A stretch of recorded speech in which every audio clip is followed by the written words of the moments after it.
wonder what it takes to deadlift half a ton? It takes accountability. Today, we're breaking down the world's strongest man with our own strongman, Jon Andersen, here on Mornings in the Lab.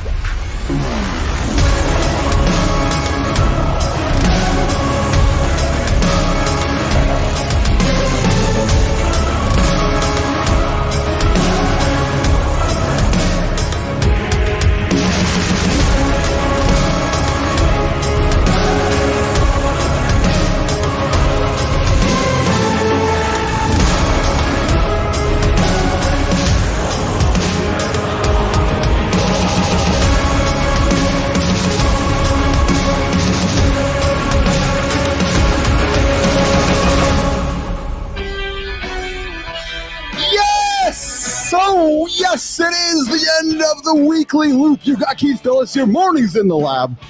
Yeah, we're here to celebrate the strongman himself, Jon Andersen.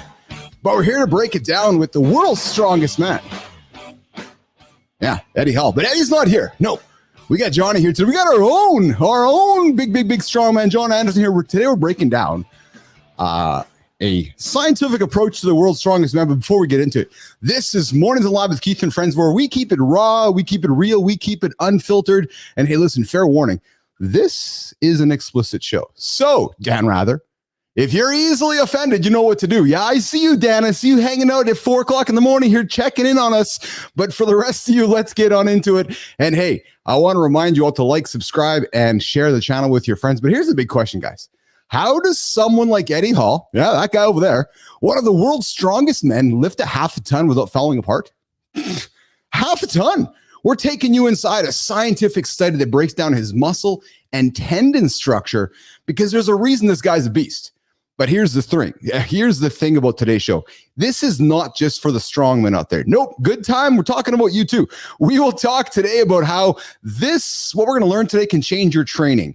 We are going to talk about what you're aiming for, your personal best, or just trying to stay fit. Today's discussion is all about strength and so forth. And don't forget, in hour 2, we've got the morning loop reloaded. Oh yeah. We've got something maybe a little bit out of left field. We'll see. It's guys for your men out there who are, you got the weekend coming up and you might do some partying and some drinking and some fun. And then you might want to have some fun and you just might go sideways. So you might want to stick around for that coming up in second hour of Morning Loop Reloaded. But hey, why don't we do this? Let's get the team on the screen here. Let's bring up my buddy CMartyFit. Let's bring up my buddy Jon Andersen. And let's bring up my buddy Kristina Flynn. What is going on there, teamers? What's going on today? How are you guys today?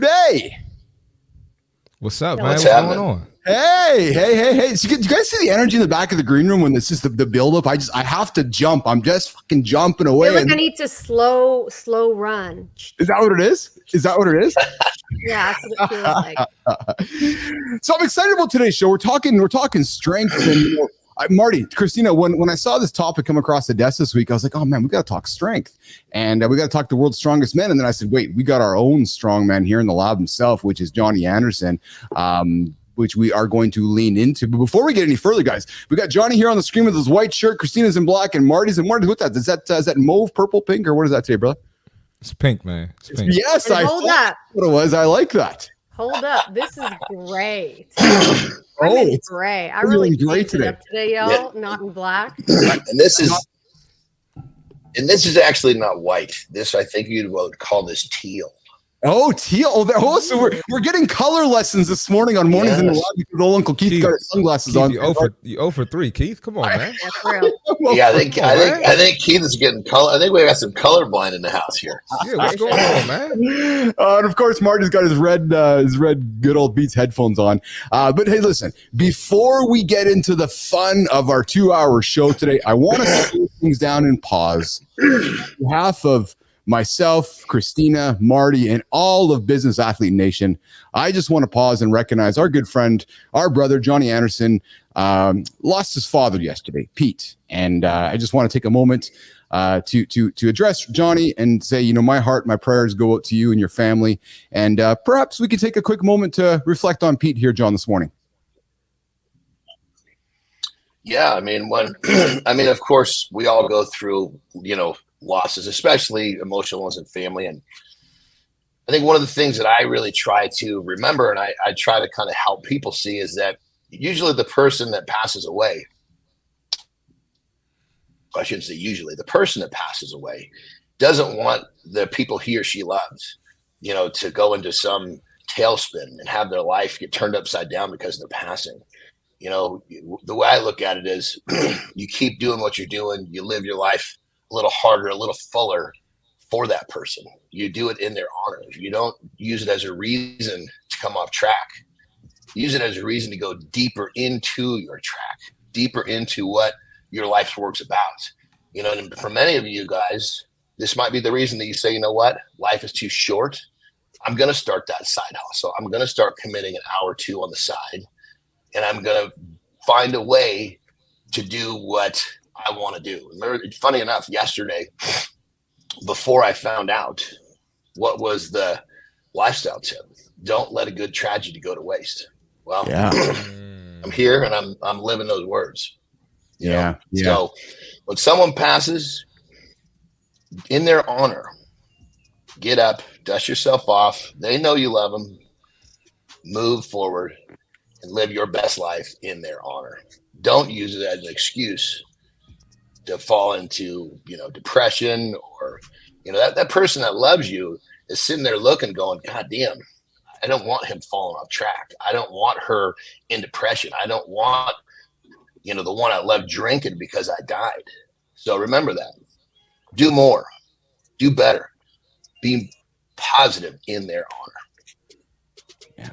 Well said, Johnny. It's if people can do that, then we can kind of flip the script on one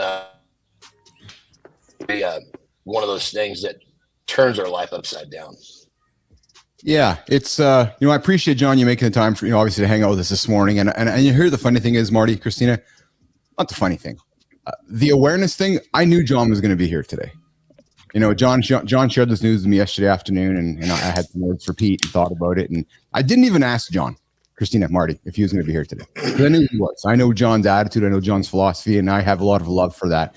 And I think we all can take a lot of teaching from today's moment. We all deal with grief in our own ways, and some of you might be thinking, wow, John's got no empathy for his father. No, he does. It's just he's looking at it differently, and John's choosing to celebrate his father. He's looking to celebrate John's future through the eyes of, I think I'm speaking properly, Johnny. You're looking to honor your future of your life, reflecting upon your father, because he would not want you sitting back in misery and sadness. So he's like, Johnny, you got to go on, man. And I know it's hard for all of us that are still surviving, but I think that's really the message John wants to offer all of us today, which is hope for our own self, our own mirror in a time of difficulty. John? Yeah, I mean, it's like, he was the one who got me my first weight set. I was 11 years old. Little ones where it was sand inside of a little plastic disc. So if you drop it, your shit's falling apart. And so he was the one who kind of got me into it. Now you see, I'm a little red in the face. Yeah. So what I do, I get up and I knocked out 500 bodyweight squats. Like, okay, here we go. I know you're watching. I know this is what you got me started in. So let's burn up some legs. So you can see it's quite nice and I didn't realize I was quite as rosy as I was until I got on here. I just got a full body of chicken skin, Marty, Kristina, when he said that. Marty, like just this 500? That's what does that mean? Well, I got goosebumps. That's a piece of cake. Okay. That's a down payment, 500. I didn't have much time here, because normally that would be 1,000. Yeah. I know. Jesus, Morphe. I don't necessarily. I'm not. So it's to me, it's not so much the goosebumps, Marty, Kristina, because of the 500. It's the goosebumps for Johnny having that the honor of, you know what? I know my old man's watching, in the honor of that plastic weight set. It was probably Joe Weider weight set, wasn't it, Johnny? Back in those days, I didn't even know what Joe Weider was, but you're probably correct. Yeah, it was probably a Joe. For those of you that don't know, it's the old guy that started bodybuilding for Keith and Johnny, Joe Weider. But I got goosebumps just knowing that Johnny's like doing his 500 squats and thinking of dad and so forth. And again, we joke here on the show, some people don't even want to do one or two squats. Well, Johnny's doing his 500 in honoring of his late passing father. So the moral of the story, nation, there's really no excuse. There's never an excuse to not do anything, even in times of difficulty. So, you know, brother, as you say that, I just got a really, really interesting play on words. We need to adapt the word excuse. So we find excuses to do better, excuses to excel, excuses to become better. We need to flip that word around and make it not a bad word. I like that. And you know what? Actually, I'm glad you brought this up. So the whole Morning Loop Nation has gone completely sideways on, which is great. Jimmy, I had a whole different thing going on, but we'll put that to reload it here because this is important. Marty said something. So two things, Johnny. I love that. Kristina, we got to work on flipping excuses because we always think of excuses as a negative, right? Which is, hold on, let's flip it. Look at the excuse as the opportunity in it. But Marty, you said something yesterday, which I was reflecting during post-production. I was watching here in the gym and I sent you the text.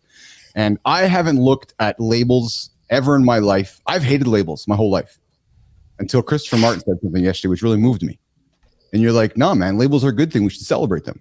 Because when you label something, you celebrate its differences. You celebrate what's maybe good about it or bad about it. But what I took from your comment, Marty, was a label encourages conversation. A label encourages curiosity. And for a platform and a business being built around conversation and curiosity, I don't know how that is a bad thing. I spent my whole day thinking about that yesterday, going, "Wow, what a powerful, simple statement from the young punk on the board here, Anderson." It really moved me because I couldn't get my head away from it. Because let's not run away from labels. Let's run towards them and be curious and talk about them. Kristina, I'd like to hear your point of view on this. I mean, you know my point of view. I think it's hard because labels can get a bad rap. But I think that we talk about, if you're not labeling me, then you're not acknowledging my differences. Yeah. Marty says. And if you're not acknowledging my differences, you're not being intentional about creating spaces for people like me. And if you create spaces for people like me and my differences, the statistics show we tend to create spaces for all people who have differences. So it's not just about me saying, I want about me. I want you to be intentional about thinking about me, because if you're intentional about thinking about me, you're going to do the same about Marty. You're going to do the same, Rich. It's a mindset. Yes. Yeah. Marty, comment for you, brother, before we keep moving on the show here. Yeah, definitely. I think labels get a bad rap just because people don't know how to go about using them. You know, I mean, people try to use a label to I guess, shut down someone else's opinion if it's different instead of having a conversation. We're in an age now where you can't have conversations. They just shut it down. Well, you know, I disagree with this. I think we should do this, X, Y, Z. And, you know, they'll label you in a negative way. But I think labels are great, and I think we should have more conversations. Yeah, it's like I said, it really enlightened me. Johnny? Yeah, I was just going to say that I think that the challenge with the label is that people use them when it only benefits. They only use them if it benefits. Yeah, it's bullet. And I think that's the problem with the label. People will use it to step forward, or people will use it to hide. Yes. And I think you can't have both sides of the fence. Yes. You know, so you're going to use a label to kick ass, or you're going to use a label to curl up and be a bitch. And if you use labels to curl up and be a bitch, either stop using them or get to the other side of the fence. Yeah. Because it's somebody with your label kicking ass, more than likely. So yeah. Yes. What's that, Marty? Yeah. I said there's someone with your label kicking ass, more than likely. So I agree with you, Johnny. Yeah. Yep. Yeah, absolutely, brother. All right, you're hanging out with Keith, Johnny, Kristina Flynn, and CMartyFit here, Mornings in the Lab, the Morning Loop, the only morning show to help you guys get going here at 8 o'clock Eastern time, Monday to Friday. And so we have this show here that happens with our goal to help you guys achieve those biggest goals here. So whether it's fitness, business, or personal growth, it's time to own up. Drop your progress in the comments. Good time. Are you crushing it? Did you stumble this week? I know you've been hitting it every single day. Good time. So I appreciate you joining us here in the comments.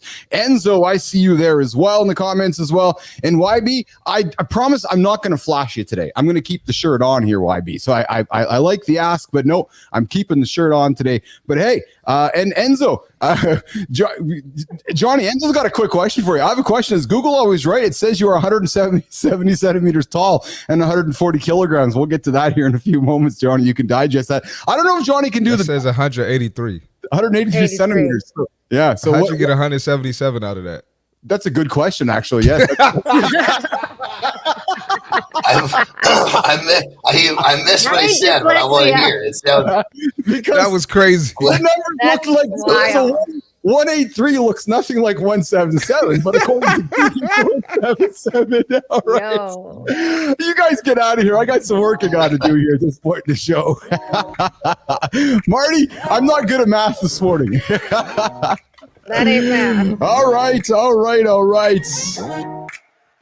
Three things happen. They do. Three things happen when you choose kindness over judgment. It's true.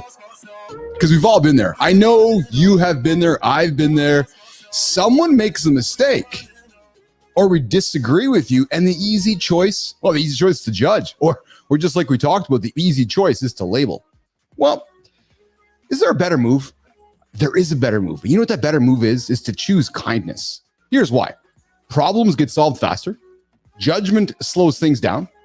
It leads to blame, frustration, and wasted energy. But kindness, oh yeah, it just skips all that and focuses on the immediate solutions. It's called kindness for a reason. You get clarity through empathy. Kindness helps you understand the actual issue. Instead of assuming, you ask, well, why? Maybe that person is burned out. Maybe they're not lazy. Maybe they're just burned out. With empathy, you make smarter decisions. With empathy, you become curious. With empathy, you build a culture of growth. Listen, judgment kills improvement. People fear mistakes. They hide failures and they avoid risks. Kindness, it opens the door for learning, growth, and that honest feedback that we crave. Here's the bottom line, nation. Kindness, oh yeah. Kindness trumps judgment. Always. So, as you start your Friday, as you lean into the loop of the weekend, remember, kindness before judgment. You're always going to win. That's your accountability check-in here this morning on Mornings in the Lab with Keith and Friends. All right, let's bring up the rest of the crew here. Bring up Marty. Gonna bring up John here in a quick second. Our resident strongman himself, Jon Andersen here. Let's see here. So let's keep going with this here. So we're gonna jump into center stage where we take a deeper dive. Jimmy, we can swap the center stage banner up there as well. But we got fit presenter coming. Keith's literally wearing rose-colored glasses. Yeah, it's true. 100%. Can't tell 177 or 183. Yeah, just, the eyes are all messed up this morning. But okay, so we're going to jump into the center stage here. We take a deeper dive into our main topic of the day, and I am pleased that we have our own resident strongman in the house to talk about it. Today, we're breaking down Eddie Hall, the world's former strongest man and the first person, John, Marty, to deadlift 500 kilograms. Now, before we get into the science behind his body and how he manages that insane weight, Jimmy, let's roll some video here and show a footage of Eddie in action here. Now, I have this YouTube clip here I want to put up here. Jimmy, you got the YouTube clip there, brother? I'm going to get it up here going here. We're going to run about a 30-second clip here just to set the stage for what Eddie does, so we can set the stage about the world's strongest man here. So let me get hold on a second here. There we go. Okay, we're going to go present, share screen. Jimmy, I got it coming up here, brother. All right, let's go. Let's rock and roll here. Boom. And how do I play it? There we go. All right, let's check it out.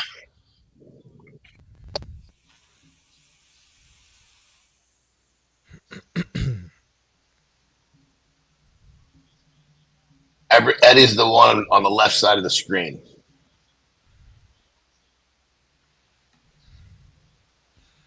Right here, he just approached the last stone. There he is.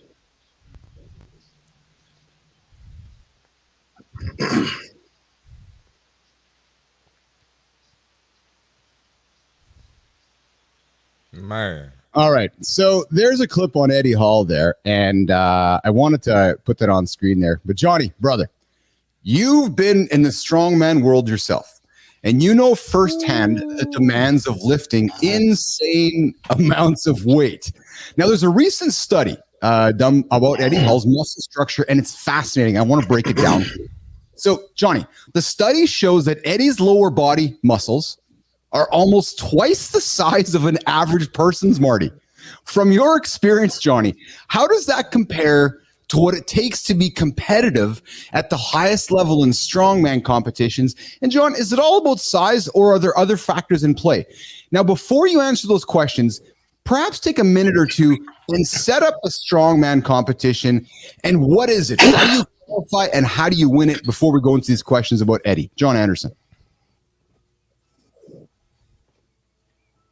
So you got a little choppy, but I think you were asking about how you qualified to get to the higher stages of competition. Is that what you asked? Yeah. So Yeah. let's set the stage about strongman, Johnny, for the audience.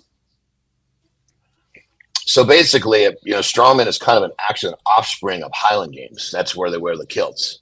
And it became kind of a sport of its own. But ultimately, what you've got to do is you've got to first compete at a local competition. If you win your local competition, then you can go into either a regional or a national competition, depending on your country. And then you've got to place in the top of your country, then to go compete in the international stage.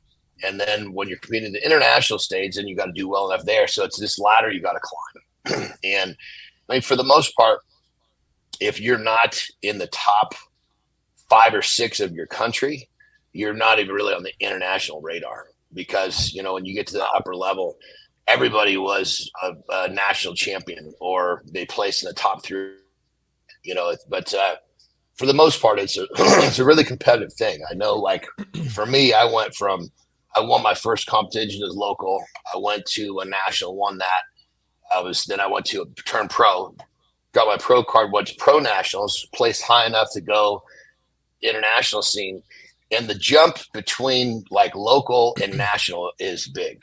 The jump between national and international is quantum. You cannot explain. I mean, people think, oh man, I'm a pro now. Get ready to get your ass whooped for a while, because the dudes that are in this, it's no joke, man. And so a guy like Eddie, there's actually a documentary on him for those of you guys who want to see. Yeah. I mean, it's not just training. It's the training is the easiest equation, even though you see the training and go, holy shit, I don't know if I could do that. Most people can't, but the training pales in comparison compared to the eating that's got to go down, compared to the napping and the resting. Because, I mean, in that world, all you're trying to do is promote your body to get stronger in any way, shape, or form. In terms of the eating, your purpose in life is to allow your body to do the things you got to do to let your body get stronger. And then a lot of stuff that we're going to hear about in the study, I'm sure, like bone density and tendon strength. This comes from years and years of picking up really heavy shit. So if you look at our bones, right, they're under microscope, did I lose you guys? They're very porous. And so as you start to train, did you guys lose me? No, we got you here, brother. Keep going, pal. We got you. Okay, perfect. That's the damn hotel Wi-Fi. Anyway, but if you look at the bone, it's very porous. So lots of little holes, right? That's just the way a bone is.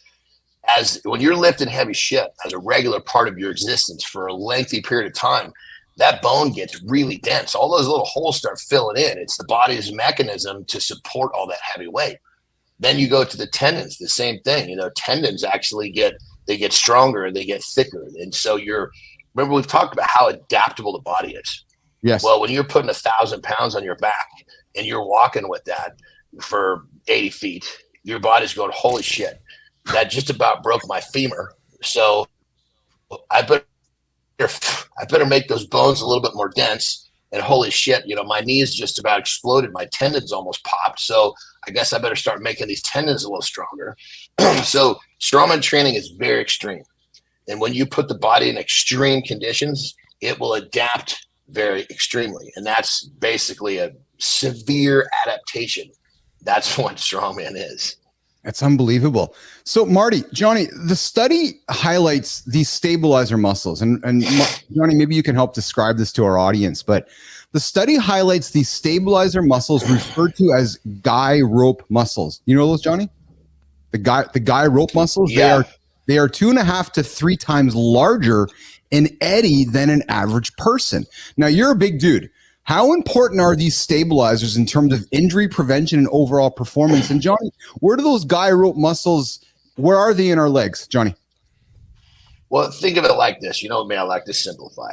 Yeah. So when we train in the gym, we have all these very straight movements, back and forth, left and right. Well, there's nothing straight, or everything in strongman is different angles. And like when you're in the video, we saw the guys picking up Atlas stones. Well, they're bent over, their backs are round, which would be the wrong way to deadlift. Yeah, but you're forced to do it that way to pick that thing up. And you're so basically in like when I was in my strongman career, my back had never been so strong because I was picking up 350, 375 pound stones like you saw, but I had to bend over, round my back over like a humping dog, right? You see, the round back when they're humping away. That's what your back looks like. You hook onto that stone and then you got to pull it up in your lap. So you're putting your back in an extremely vulnerable spot.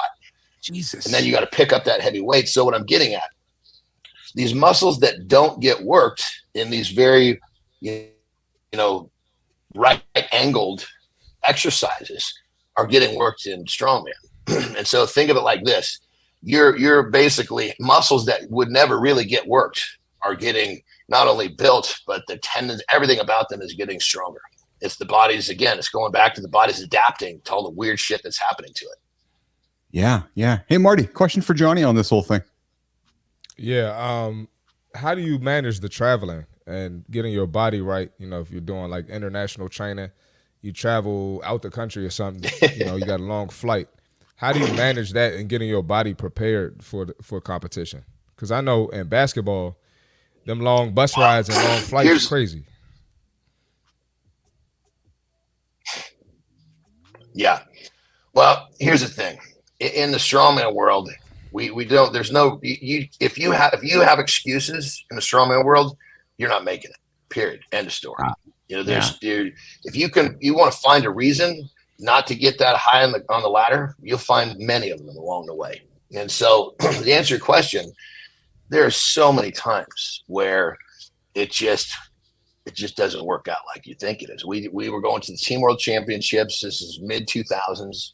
It was all the way over the eastmost point of Ukraine, right on the border of Russia, little town called Sevastopol on the Black Sea. Yeah.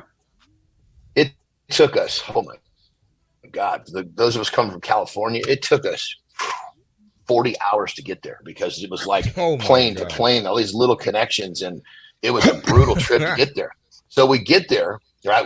It's probably 5 o'clock. We get there, the hotel's probably 5 o'clock. We eat dinner. As soon as, we find out what we go to the sheet, which tells us what's happening tomorrow.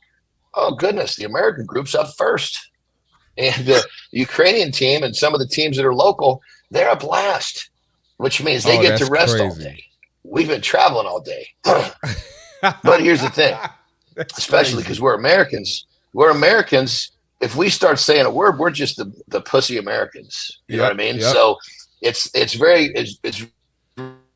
really, you just got to realize if this is the world that you want to be in, you got to shut up, work hard, and find a way to get the job done. So this was actually, for me personally, this was like massive in helping me understand that I don't have to be in perfect conditions to perform at the highest level. Sometimes giving me non-perfect conditions will make me perform better. I mean, my first and only international win as a pro strongman, which was the North American Championships, I showed up in Canada and I had the flu. I was just getting over the flu. So I was far from perfect conditions.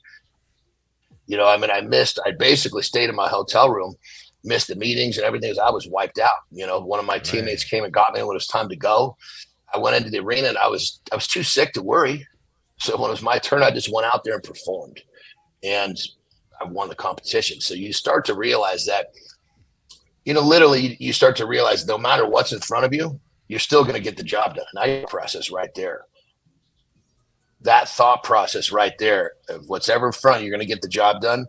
That shit is no when kidding. You can adapt that, like, hey, I don't give a shit. Yeah, I was on a plane all day yesterday, but I'll still get up and kick ass. Let's go. Yeah, that's the power of milk. Take all that shit, move it out. Yeah. Yeah, that's the power of no excuses, isn't it, Marty? Go ahead, Johnny. Yes, 100%. 100%. So that to answer your question, Marty, you just know that things aren't going to be perfect, and you realize it's okay. And it doesn't matter that it's not perfect. You're still going to get the job done. And it really frees your mind, because at that point you've stuck a fucking sock in that voice that's telling you that that you're not going to do well because you didn't sleep well or you had a long flight. Get the fuck out of here. I'm gonna fucking get in starting blocks. I'm gonna come out like a fucking rape tape. I'm gonna get the job done. So shut the fuck up. That's what I'm telling my mind. We're talking no excuses. We're talking and breaking down the world's strongest man, Eddie Hall, with our own Jon Andersen here, one of the world's strongest men. But this time we're going to get to going to give you guys some fitness advice to become a strong man. And we're going to do that with our guy, our other resident strong man, which is Christopher Martin. Marty, you ready to rock and roll, brother? Let's do it. Yeah, man. Let's do it. Come on, man. Let's do it. I just wanted to let John know that's the Jon Andersen philosophy right there. That story he just told. That's why I asked that question. I got the perfect answer. But anyway, we got the fitness tip for today. All right. So you want to get fit and stay fit. All right. It's a lot simpler than you think, but you got to have the right mindset. It's not about the perfect program or the quick fix or the perfect diet and all that other bullshit people come up with. All right. You got to create the right habits. And this has to just become a natural part of your life. Just like you wake up and brush your teeth every day, whether you feel like it or not, whether you're on vacation, whether you're getting ready for work, you're going to brush your teeth. That's how working out has to be. You're going to get up and get your ass to the gym or outside or to the basement, to the home gym, to the class, whatever it is that you do, you're going to get there. You have to think about fitness the same way you think about brushing your teeth. So you got to prioritize daily movement, focus on your nutrition like you focus on your hygiene. Sleep and recovery are non-negotiables. Me and Johnny talk about it all the time. Stop trying to be perfect. You're going to mess up sometimes, and it's okay. But you got to be consistent over time, and that's what's going to keep you over the game. That's going to get you to the results, even if you mess up, because you're not going to be perfect. Don't strive for perfection. Strive for consistency. So even when life gets crazy, don't stress the missed workout or the cheat meal. Keep moving forward. Stay the course. Fitness will become who you are and not just what you do. That's the fitness tip for today. Fitness will be who you are, not what you do. I like that, Mark. That's a good statement for everybody to consider here this morning as they're getting their day started with Mornings in the Lab with Keith and Friends here, the only morning show to help you guys get your day started. I invite you to like the channel, subscribe to the channel, share it with your friends. We are just building this airplane and we're making it into a rocket ship. And hey, good morning, Shinku Shinku, good to see you here this morning. Good to see you, Shelly Spence, and good to see you here, of course, Enzo. Yeah, we're going to talk. We got Jory Jansen coming up here in about 12 minutes, and we're going to get into eating and so forth with Jory and protein and so forth as she joins the show here in about 12 minutes or so. But we're going to keep breaking down Eddie Hall. Johnny, the study mentions that Eddie's tendons, particularly the ones connected to his quadriceps, were only about 30% larger compared to an average person, despite the massive size of his muscles. With such disproportionate growth between tendons and muscles, Johnny, how do athletes like Eddie and even yourself manage injury risk when pushing the body to its limits? And I think about, your back and how we're taught to lift heavy things. How do you teach yourself in this situation? And how does Eddie teach himself not to be injured? John. That's a good question, because when it comes down to it, in a sport like that, it's extreme. And yes. You're there. If you think you're going to enter a sport like that and not get injured, think twice. So you have to go in there understanding that this is part of the equation. There's very few guys at the top that have not had some sort of a pretty bad injury. Whether it's surgery based, whether it needs surgery is a different question. But I mean, I don't know. I mean, it's kind of, you look at what you got to do in that sport, and it's kind of like the way I looked at it, and I'm sure the other guys had their own way of looked at it. It's like, okay, I know what I'm getting into. So it's kind of like if I go outside when it's pouring rain, I get fucking butt hurt because I got wet. Hell no. That's just, what you're doing. So you do your best not to get injured, of course. But, when it comes down to it, like here's a common injury. Happened to me multiple times. Happens to a lot of guys in a heavy deadlift. Yeah. Like you literally, you tear your lat out of your armpit. Your lat tears off. And I've had both of my lats tear off, not completely. One of my buddies actually had his whole lat completely disconnect and just ball up in his waistline. Because you're pulling so much strength from your, so explain that, John. Is it because you're pulling so Yeah, explain that to me. Like you're pulling so much weight from your back, your lats are really very thing. Here's the deal. Here's the deal. When you're doing something like this, body position is absolutely key. And if you don't stay in the right positions, you'll have, like, perfect example on that deadlift when I was doing it, and like other guys, you get pulled a little bit forward, which then puts a lot of pressure on those lat insertions and your lower back. Well, in my case, my lower back held up better than my lats. So when you're lifting really, really heavy and you're breaking records, especially like in Eddie's case, world records, you're doing your best to stay in proper form. But proper form in many cases is not part of a world record. You just have to struggle through getting out of position because it's new territory. And so you just got to realize this is like perfect. Funny enough, Eddie actually did that twice. He did it the first time, but he got to the top and he didn't hold it long enough. It ripped out of his hands. It's so heavy. So that was the first time he did it. And the second time he did it, he actually held it. And as he was going down, you got to find the footage. It's pretty crazy. As he's going down, he lets the bar down, gentle, because he wanted to make sure he got his world record. Goes out on the way down and literally tips over the bar, and he's sleeping, holding onto the bar for a second. And obviously his crew runs out and picks him up, and he wakes up. But you said he lost his eyesight at the top. Things were going dark. I mean, that's 1,100 pounds. That's pretty heavy shit. So, but think of it like this. There's a few guys, Eddie being one of them.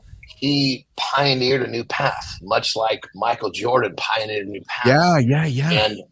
And so when you're pioneering a new path, weird shit's going to happen. But the pioneer or the leader, that's why they're leaders, because they're willing to do the shit that most people won't do. And in a case like Eddie's, he was willing to do the shit, but he also had some, genetic gifts, and to do what he did, there's got to be a lot of things in line. He was a really, really, his posterior chain, he was known for his posterior chain, which is all the muscles for the deadlift. Yes. And he's a monster overhead presser. So he's arguably like one of the strongest men ever on the planet, because at one point he held, I believe at one point he held the record for overhead press and for deadlift, which means the guy that can pick the most shit off the ground, and the guy that can put the most shit over his head. That's incredible. So, and the cool thing about Eddie is he is just a character, man. I mean, people love him because he's full of energy. He's really clever. So he's just one of those guys that, because a sport like strongman, of course, it's kind of cultish, and everybody wants the sport to grow. That's what we all want. And a guy like Eddie came along, and like because he's from the UK, I mean, he was boom. I mean, they're big over there in terms of strongman. He was on McDonald's commercials and all sorts of shit. So it was really, really good for the growth of the sport, because he's that guy that could put the camera on and he's going to entertain people. And so these smaller sports need guys like that to bring more eyeballs to it. And Eddie did a phenomenal job of that. Yeah. Hey, John, we've talked before. You and Marty have talked in the past on the show, especially in the gym segment. In the gym coming up in a half an hour, actually. John and Marty, the only place you're going to get these two guys in the gym. We've talked about eccentric training before. John, what does eccentric training look like for somebody who's focusing on tendon health? Because we know with strength, you got muscles and you got tendons, and Eddie has stronger tendons than most. Are there particular exercises that somebody like yourself or Marty or an athlete would be doing that would focus as much on our tendon health more so than our muscle strength, Johnny? Like, what kind of exercises would you be doing for that? Well, that's a great question. I'm glad you asked that, because that's what it's the type of question most people would ask. And what you got to understand is this. Bone density, tendon strength, and even growing world-class strength. There's not, of course, there's exercises, but you're doing complete training for that, for your focus. What people are missing to develop the tendon strength, to develop the bone density, to develop the world-class strength, you need decades of doing this shit without missing. That's the difference. So don't think, I'm going to go to the gym and I'm going to work on my tendon strength. Well, if you've been training hard for 25 years, guess what? You're already doing a good job of that, because the tendons are going to adapt. Now, keep in mind, if you're not lifting heavy, they have no reason to adapt. So if you're putting them in a load, so again, your body thinks, holy shit, man, he picked up some heavy stuff today. I better make those tendons stronger so they don't rip off the bone. Ligaments. Yes. Rip off the bone. I better make these tendons stronger so they don't separate from the muscle. And it's all about putting your body in a position where it's forced to adapt. Then everything, heavy load, bone density, tendon strength, ligament strength, muscle strength, the whole kit and caboodle. But it's putting your body under a load for a lengthy period of time. None of this shit happens in a few months or even a few years. Once you're a few years deep, you got a small down payment on what you're looking for. Yeah. It's the time. Marty, as you hear Jon talking, I know you're an athlete. You've been an athlete your whole life. You've been in the gym your whole life too. You train people. When you're hearing Jon talk about tendon strength and everything other than the muscles, when you start hearing some of the things that Eddie does and Jon does it not just kind of overwhelm your thought process? And did you kind of like a holy, like, do you think about some of these things when you're training customers, Johnny, or Marty, even just yourself? I mean, the philosophy is the same. It's just a different sport. So whether I'm training, the osteoporosis man or woman, whether I'm training the athlete, who plays overseas basketball, it doesn't matter. The philosophy is still the same. It's consistency, and you get better over time, right? And Jon talked about the tendons, and it's just like it's a result of putting the work in. That's it. Mm-hmm. And I mean, whether you're going to the NFL, NBA, no matter what it is. And then I see, if you look down here on the comments, Kencho, he said, I started gym at 42. I'm 44 now. What are my realistic chances at going on the stage to compete naturally? And, I'm going to let Jon answer that too. But it's the same thing. It's consistency. You can get consistent at 42 and be on the stage at 44 or, 46 whenever you decide to. The same philosophy Jon was just talking about, that applies to getting on stage for bodybuilding competition as well. My mom did a bodybuilding competition at 51 or 52. Her first and only one. Your mom? Yeah, my mom did. That's but I awesome. see, but I mean, at my gym, that's normal. People do it at 50, people do it at 60. It is what it is. So everything Jon talks about when it comes to fitness, bodybuilding, sports, or whether just being general population fitness, all of this applies. All that habit stacking, it all adds up together, and it's all about your consistency. Yeah. Johnny. Yeah, and whoever it was that asked the question, I can't tell you how many people at different ages I've brought to a stage or a platform to basically live out their dream. So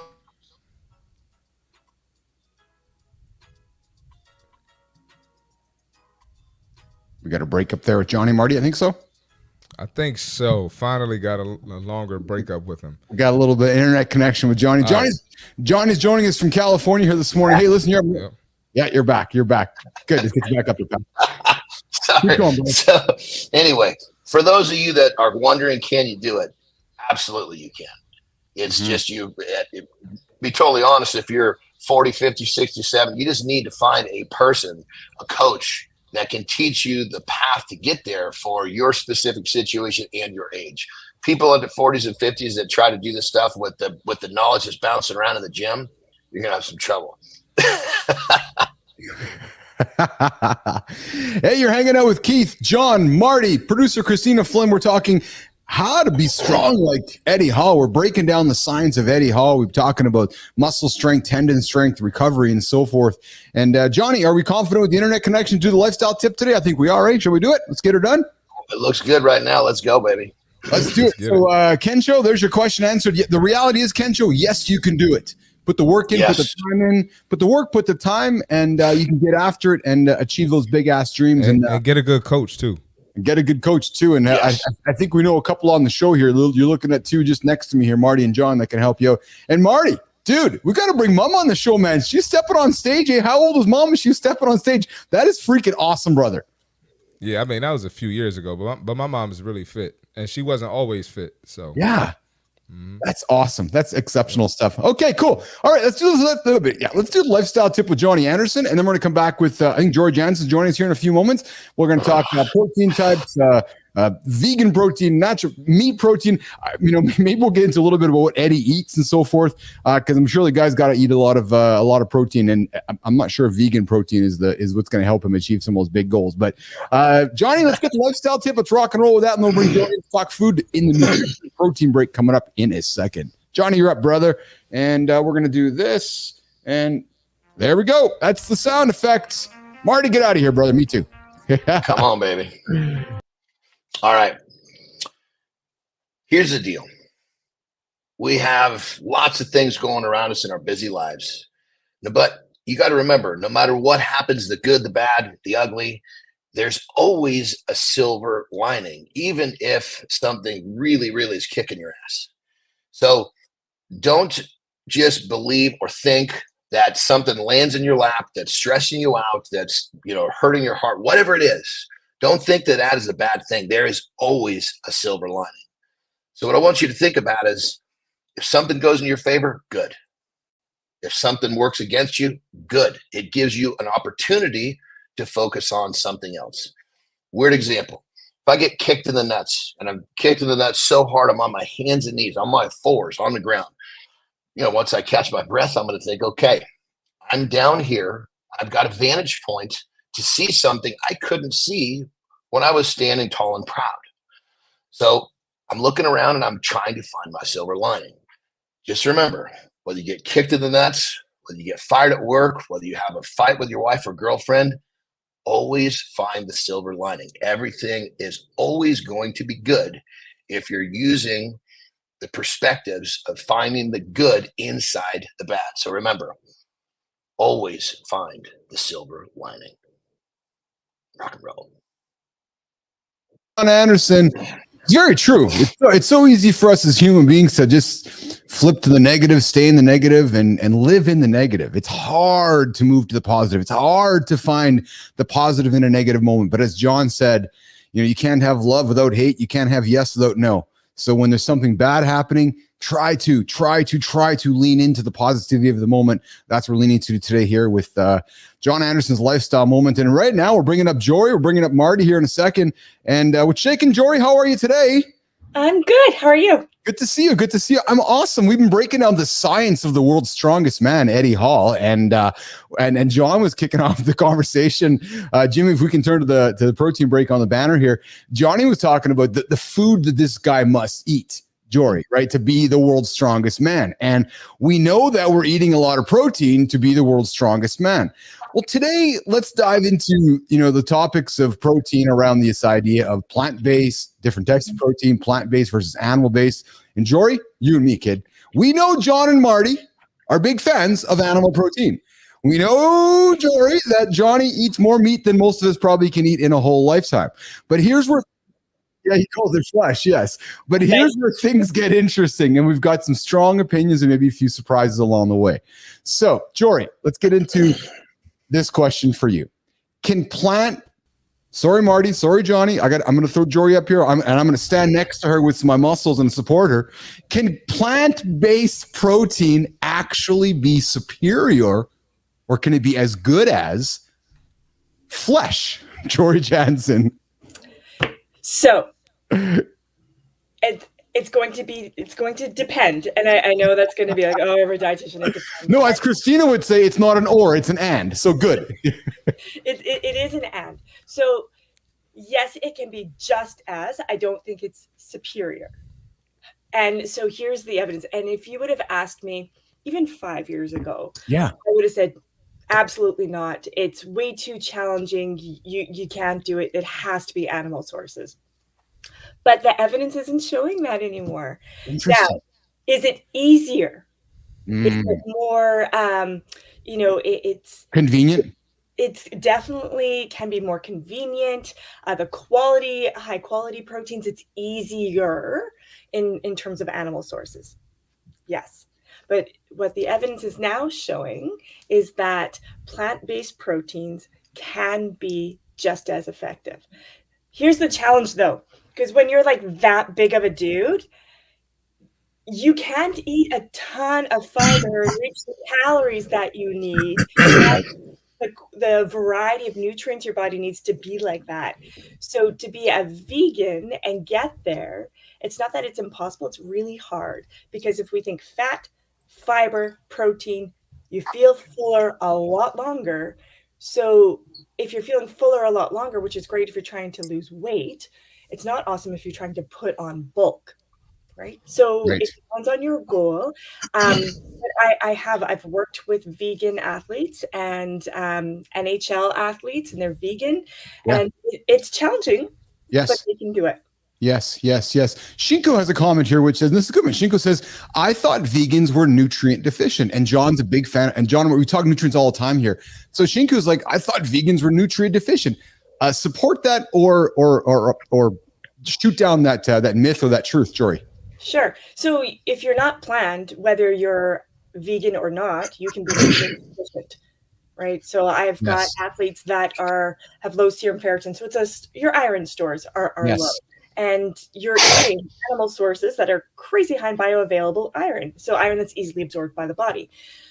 But then you'll have a vegan athlete where they do have to be careful of iron. They do need to eat more iron-containing foods that are plant-based to reach the same amount of iron that if you were eating animal sources. Yes. So if you could, incorporate a bit of a balance, so kind of like Kristina's so if you could have animal sources and also include plant-based sources, there are research, so it's not in terms of like building lean muscle mass, but there's research to show you're building and maintaining lean muscle mass and also helping with heart health. So those that combine both seem to be healthier long term. So what are you looking for your outcome to be? Is it to be like, big? Is it to be big and healthy? Is it to be healthy? So it really, what are your goals? But you can meet your protein requirements going vegan, but you may need to supplement depending on how bioavailable your B12 example foods are for your body. So you might need to supplement with vitamin B12, maybe iron as well. But other than that, you can calcium, everything else. Those things can be met easily through a vegan diet. Interesting. So let's get into this one then. So John and Marty, we have been raised, especially John and I, the old dudes here, that me too. You too, Marty, because you're raised by the same guys that were teaching us. So we taught you the same thing. Jory, one of the big myths floating around is that people always say that plant-based proteins are incomplete and don't give you the full spectrum of amino acids. Johnny talks about aminos all the time here in the lab. That animal protein does. But here's the twist. Some nutritionists, maybe you don't, argue that as long as you're eating a variety of plant-based foods throughout the day, your body still get all the amino acids that you need. Jory, is that true or not true? It's true. It's variety. Uh-oh. Absolutely. If you're only eating, well, actually tofu is kind of a nice one in a way, it's soybean. And man, you're not going to get breasts from eating soy. That has been debunked. You can find tons of research on that. You're not getting boobs. Promise. Thank you. I needed to know that. Okay. Yeah. There's research on that, so don't forget. But that's one that has a higher B12 content, which isn't typically in plant-based proteins. But yeah, the key is variety. So if you start mixing, and even when you start mixing some of your whole grains with the plant-based protein, that's increasing the amino acid profile. So as long as you're being purposeful, you're planning, you eat variety. Some people like to eat like the same thing all the time. They're chicken and broccoli, right? You're going to eventually not meet certain nutrient requirements. So you can get all the amino acids. You just have to be mindful of the variety. As children, they need to more often than not combine them at the same meal. With adults, you don't necessarily have to combine them at the variety and meal, but throughout your day, it's important to get those amino acids. Yeah. So I'm going to set Johnny up here. So what we like to do here in the lab is have different points of view, different points of view, different opinions, different experiences. And what I like about having John in the lab is John has lived a life of experiences, perhaps not through scientific tests, but actually through experience. And I've gotten to know John over the last number of months, and he shares his different experiences. So I'd love to hear John's point of view based on human experiences, not so much through scientific studies. Johnny, what's your thought on what we just asked the question of Jory? I saw you smile and lean into the camera, brother. Yeah, well, first I think my internet's good right now, so I can get a few sentences out here. So I would say this. Any nutritionist that tells an athlete that's trying to go high level in something like a strength sport, oh yes, you can do it. You've just got to thread all this shit together to make sure that nutritionist clearly has never tried to do it, because that shit does not work. There's nobody in the world class level that's not chewing down a shit load of flesh. Period. End of story. And can you get enough? There we go. I'm back. So could you improve? Absolutely. But could you improve at a rate big enough to get to an international stage in the strength sport, eating plants? We've yet to see it. Yeah, and I think that's probably the key point here, right? Is that it will be interesting for us to get to a point where we are seeing maybe an Eddie Hall or somebody like a Jon Andersen, Eddie Hall on the world class stage, who has lived, who's gained those experiences through alternative diets and what we've traditionally leaned into, Jory, right? So, if we look at a guy like Eddie and so forth, mostly probably generally driven by flesh, right? And I guess to John's point, we haven't seen on the international stage yet somebody who's been generally fueled by some of the alternative sources that science is now putting on the table and saying this works. I'm not saying it's not going to happen, Jory, but I think perhaps time needs to catch up, where you have some dude training right now where in maybe 10 or 20 years is going to wake up and say, okay, I'm a vegan or plant-based strongman. I've been able to uphold some of these myths or truths that have happened over the last 50 years. Jory, I see you nodding and leaning into that. I don't work with the strongman. I work with like NHL. I work with Olympic, Paralympic athletes. So that's sort of my soul. Yes. And so from not just research, but also my experience with athletes, I have seen it. It is a lot of work. It is. It's not the easiest path for sure. But I think, sorry to interrupt, but that's the key. Sorry to interrupt, but that's the key, isn't it? And John and you said it best, because John's all about simplicity, and you said it best too. Yes, you can succeed at it, but you're going to have to do this and do this and do this. I remember talking to AJ, and he was training a vegan athlete, and he was talking to me about having to help her fix her diet with all the incomplete things. And he just said he does a lot more work than just telling somebody to go eat some meat. And I think that's your point, isn't it, Jory? That there's just a lot more work involved, eh, Jory? At this point anyway, because we haven't put it out there as planned out and as simplified as we can. Yes. As it is out there as eat your chicken and broccoli and rice or sweet potato or whatever it is, right? Yes. So, but we do have options and they are there. The challenge though, which I think everyone on this call can agree with, is that when you're trying to make body composition changes, generally it's increase the protein, decrease the carbohydrate source. You still need a certain amount of energy availability or calories. You need a certain amount, right? And so with a lot of the plant sources of protein, they're also very high carbohydrate. So you have to then, it's just so then. Well, that's what Johnny was talking about too, Jory. He's like, because we're talking about body composition, and I remember John said a comment to Marty a couple weeks ago. Man, you can't sniff some air and inhale carbohydrates, right? So there's carbs in many things, and if you're really focused on composition, you don't want to. You want to eliminate carbohydrates for the most part. So I can appreciate that comment, Jory, for sure.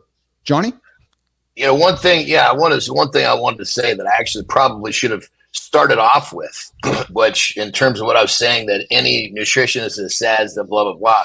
Well, basically, like I said, again, you can make a lot of progress, but what we're talking about, like with Eddie Hall, that's nobody's made the world stage there. But what George started off with by saying it'd be really difficult because the amount you would have to consume. Yeah. So that right there pretty much eliminates someone, at a world trying to get to a world stage that you couldn't possibly, I should say couldn't. We've never seen anyone be able to stomach enough food that's not dense fatty meats to get to that level, because, a really, really good, say, T-bone steak, there's calorically, that's a lot more than a pile of soybeans. Yeah. And so, the amount of food you'd have to consume, which is exactly what she said from the beginning, it would be very difficult to consume that much. So guys that are worried about getting to the world stage of strength, their minds are like, what do I have to do to get there fast? That's our mindset, period, end of story. And the idea of, okay, well, shit, I'm going to have to eat 6 times the amount of food, all these greens. That's not even it doesn't even enter the thought process. So to Jory's credit, she started off by saying the amount you'd have to consume would just be so much. It would be very difficult. And that's probably, I shouldn't say it's probably, it's one of the reasons for sure why we don't see, plant-based guys at the top. Yes. Yeah. Can I ask Jory a question real quick? Yeah. All right. So a lot of people, like a lot of elite athletes that are vegan, they say that most of them got their foundation, like they became elite, eating flesh, what Johnny would say, eating, chicken, steak, fish, seafood. Is that true with the athletes you work with, or have most of them been like vegan like their whole life? Most would have had animal sources. There is a smaller population that have always been vegetarian of some sort. So if you're vegan, so that's no animal products, it can be challenging, especially with the amount of traveling. If you're lacto-ovo, then you're including, dairy products, eggs. So it's that much easier, right? If you're pescatarian, you're including fish, but not other animal sources. So it depends on the level of vegetarianism. So if we're going vegan, I don't have a ton of vegan athletes, for sure. And most do decide that they like the idea of vegetarian because it allows the plant-based as well as the animal-based, but they get to kind of select where that would be. So that maybe they're good with, eggs and cheese and fish, but they don't want to have chicken and beef. Yep, understood. Yeah. Awesome. Hey, you're hanging out with Keith, Jory, and Jon and Marty here. Mornings in Live with Keith and friends here. It's shortly after 9 o'clock Eastern time on the protein break. We bring Jory in Monday, Wednesday, Fridays to talk about nutrition through the lens of protein, right? And I'm really glad to have her here today. And what I liked about today's segment is that we're all offering different points of view. We're offering different ways to get to the end. We got Johnny's 8,500 years of experience of eating flesh, 5, 6, 10 pounds of meat per day. We got Jory coming in with offering some alternative points of views, and we got Marty asking some great questions about, hey, what's a traditional athlete doing today, right? So I invite you to join us here Monday, Wednesday, Friday for this protein break segment. Jory, some closing comments from you as we wrap up today's segment from you, Jory, today. Yeah, I mean, if you're not aiming to be like on stage bodybuilder, I mean, there's probably a lot more wiggle room in terms of what you're going to do. Yes.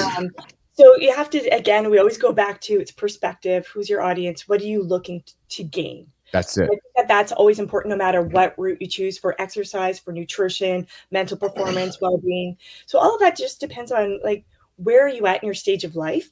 And not to feel like if you're doing something or not doing something that there's any shame that you're doing things wrong. It's about progress and how can you make your life, your world a little bit better. So right.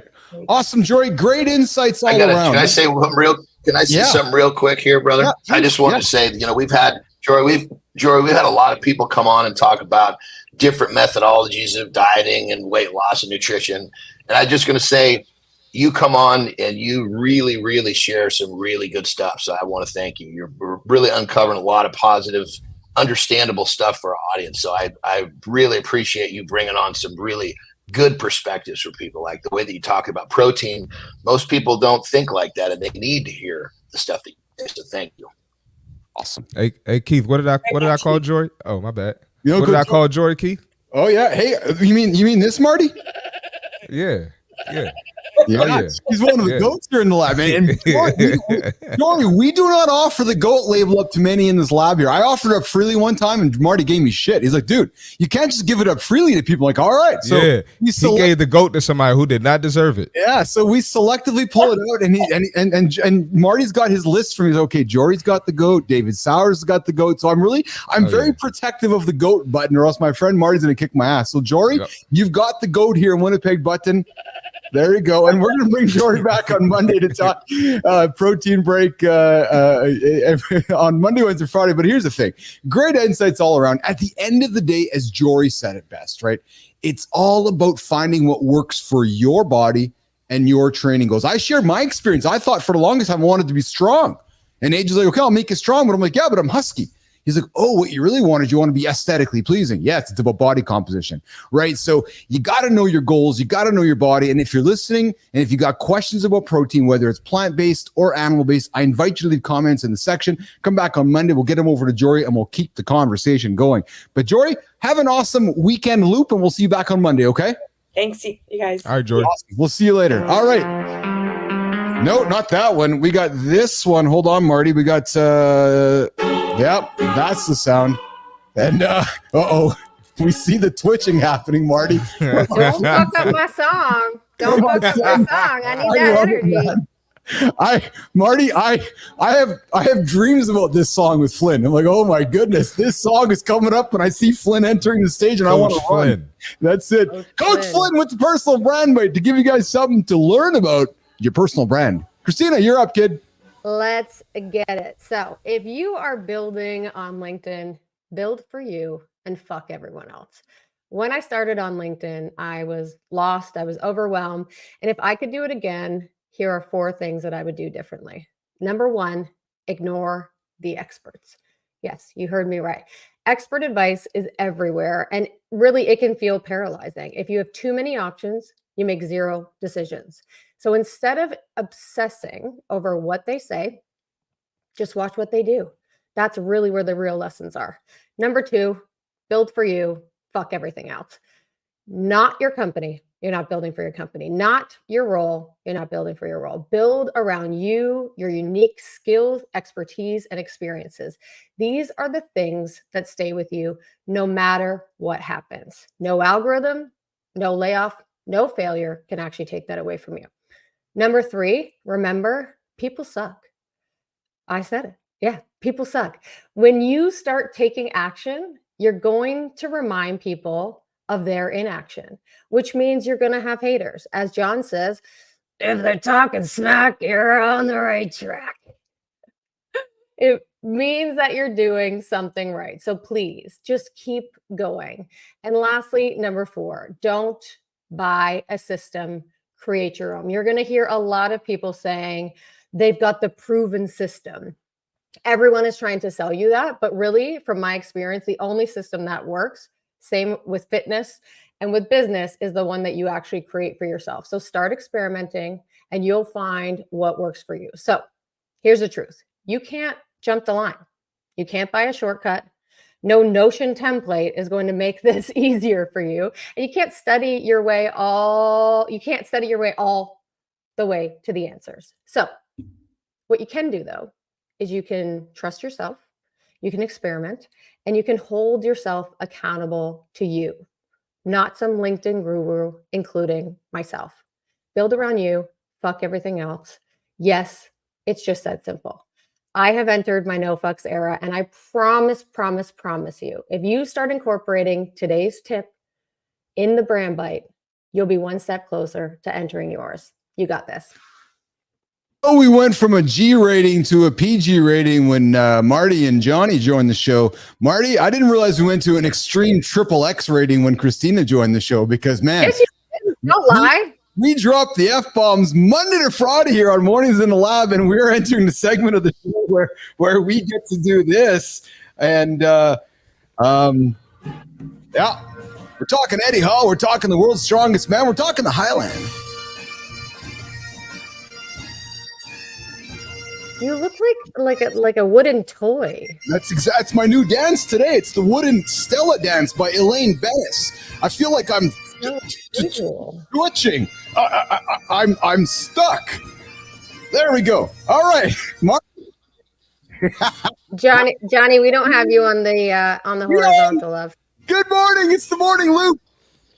Reloaded Mornings in the Lab with Keith and Friends, the only morning show to help you guys get your day started. We are restarting things. So just a reminder, Kristina Flynn's on the show, so it's explicit. Yeah. She might drop the F-bomb every now and then. So just put the kids up. She might put the kids in the room. I'm just telling you, because she's going to drop an F-bomb as much as she... In 30 minutes, we got the brand and business thing with Keith and Kristina. She's going to fucking swear just fuck constantly. So just hang tight, put the headphones on the kids. Just telling you. This is the only morning show, gentlemen, to get your ass out of bed. If you're laying there right now and you want to get started, get up. Don't hit the snooze button. Nah, I'm not going to help you out. We got Real Deal Prime joining us this morning. Real Deal, what's shaking, brother? Woo, look at this, Johnny. 4.8% body fat during my wrestling days. Took the test. Wow. Hey, Real Deal, did you wrestle Johnny? Marty, we're going to have to bring Johnny on the show to talk wrestling one day. We're talking strongman today. We're going to have to talk wrestling. We got Shingo leaning in and having some laughter here as well. All right. So, guys, I teased something at the beginning of the show that we would talk about here today. Jimmy, let's throw the video up that we had set up for the morning loop, the first loop of the hour. I got a video. And so this is what I like about this show is I got a partner in crime here, which is another old man like myself, Johnny. We're just a couple months apart here, born in 72, and a lot of things that happen in our world we can laugh about together, music and TV and so forth. And there's one thing that we grew up with that I'm wondering if our other two friends here, Flynn and Marty here, who are a couple of generations differently from us, will be as excited as John and I are when we learn what has happened this last week in the world. So, John, you and I grew up with Bigfoot. We grew up with Sasquatch, man. Sasquatch, yes. Yeah, I know, man. And I'm telling you, brother. I'm telling you, John. Marty, Flynn, perk your ears up. You guys, Marty, Flynn, you guys know Sasquatch? Heard of it. Oh my God. You guys are gonna wreck our segment here. So come on, Flynn. You don't know about Sasquatch or Bigfoot? I've heard of it. I don't like what is there to know about it? Just these like imaginary characters that have big feet that walk around the earth? No, hold on. Did you say imaginary? John, somebody's wrecking my world right now. I've grown up believing in Sasquatch and Bigfoot my entire life. And are you telling me, Kristina Flynn, this morning on October 5th, that you're wrecking my life right now? You also believe in Santa Claus? Oh, what? Children! What are we? Hold on. We got our crew our crew today for some reason is surrounded by limiting beliefs. We need to open up. I agree. That's why I put you on top here with me here, man. I don't know how they came up with that. I don't know. Crazy. That's ridiculous. We got two friends here who have limiting beliefs. I think we're going to kick them out of the show, and we are going to lean into our Sasquatch theory. But here's the thing, guys. Here's the thing. They found Sasquatch. And Sasquatch is becoming a TikTok star. And I got video to prove it. And I want to show it to you guys because now I can go with the rest of my life. Thank you, Jimmy, for putting it up on screen here. Now I can go and Johnny can go peacefully growing up, recognizing that we have found Sasquatch safe and sound in the forests of somewhere in the Midwest. And we've got video proof too. And we've got video proof too. So let me show you guys video proof of Sasquatch. And then I want to hear Marty and Kristina's comments, John, because, you and I grew up believing in him. And I know you do like I do. So I want to hear what Kristina and Marty have to say about the Sasquatch sighting spotted this week. Jimmy, let's put it up here, brother. All right, let's do this. Boom.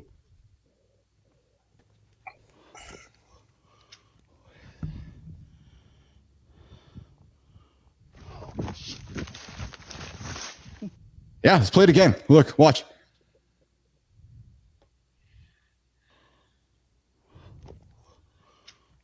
There he is, Sasquatch. Make him pick his head out. There he is. There's his head. See him? It looks like he's taking a nap. Looks like he's laying back on a tree. Or taking a dump or something, Johnny. But Kristina, Marty, John, especially you, my brother John, we now can live a happily living life because the world has spotted Sasquatch to confirm our truths. So I would love to get a sense of opinion from Kristina Flynn on this moment in history where we've now confirmed, nation, that Sasquatch is real. Kristina Flynn. You're the dude that talks about and gets like emotionally charged and angry about internet fakery. This is in complete contrast to that mentality. What? Of just believing a video from anyone. This is not a news source. Who posted this shit? Are you telling me that it looks like Harry from Harry and the Hendersons? Yeah. I don't even know what that is, but yeah.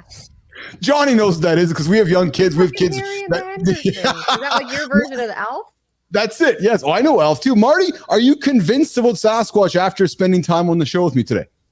I don't even know what Sasquatch looks like. And there's a page where someone puts a suit on like that and they just do like dances and different viral stuff. And I'm pretty sure that's it. I'm pretty sure that's it. Oh, it's good. At least I got some friends in the comments here. Fit presenter Mike McQuillan agrees with me that yes, Mike, he's wearing a watch. Yes. And then Shinku's like, he's real. Yes, he's real. And we got Real Deal. We have so many planets out there. It's true. I agree with your Real Deal. That dude is real, sitting there having a dump against the tree. And that's exactly. Well, can I talk some ish real quick? Yes. This is why my kid shows that maybe me and Kristina a little older than me, so Kristina might know what I'm talking about. But what I grew up on, the kids still watch. What y'all grew up on, the kids don't watch that shit anymore. The kids still watch SpongeBob, Dora, and that's Blue's Clues. And that's the problem. And that's the problem. If we brought Popeye back into the equation, kids would still be eating their spinach. Nah. Let me tell you, Johnny. Let me tell you, Johnny. My kids will not watch any of the Disney movies I grew up with because it's too fucking boring. It's like our version of black and white. Like they won't watch anything 2D. We're like, that's hilarious. Well, Toy Story. It's all how, but it's all with a kid. It's all like how you frame it. You know, it's like if a kid falls down and they scrape their hands and you overreact, they're going to overreact with you. You put that thing on and you're excited to watch it. They're like, "What's she excited about? I want to watch it too." So you got to frame this stuff for them. I know what type of parent you were. I see it right now. Those poor girls, man. Those poor girls. Don't think for a moment. I wasn't programming. I was programming their shit from the moment they came out. You know, that's exactly right. I learned a lot from you, John. I appreciate it. Thank you so much, John. I wish you had a son, man. I would love to see your son if you had one, man.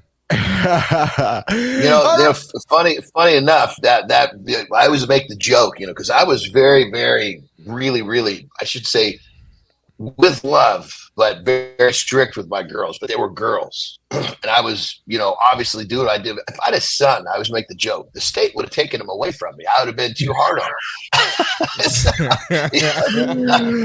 We got some more comments coming in here. We got Real Deal. I like spinach, and Fit Presenter is like, let's discuss this over a Cobra Kai binge watch. The 80s are here forever. Yes, and Real Deal.